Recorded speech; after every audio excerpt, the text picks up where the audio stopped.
Hay mga kaaral, isa ka rin ba sa mga nalilito ng tamang gamit ng salitang that and which sa gitna ng sentence? Mas ginugusto mo na lang na balewalain ito.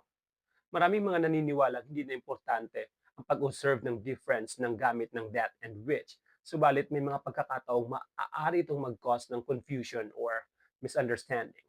Ang that ay mas angkop na gamitin kapag ang tinutukoy mong bagay ay maraming kaparehas, ngunit gusto mo lamang mag-focus sa bagay na tinutukoy mo. Samantalang ang which ay ginagamit kapag ang bagay na tinutukoy mo usually nag-iisa lamang at gusto mo lang magbigay ng additional information. So for example, the house that was burnt was owned by the famous businessman. Ibig sabihin ay marami pang bahay doon sa katabi, ngunit ang tinutukoy mo lamang ay ang bahay ng businessman at iyon lamang ang nasunog. However, kapag sinabi mo, the house which was burnt was owned by the famous businessman, pinahihiwatig mo wala nang ibang bahay na katabi ng bahay ng businessman. So yun ang pinagkaiba ng gamit ng that and which sa gitna ng sentence. Thanks for watching and see you in the next one.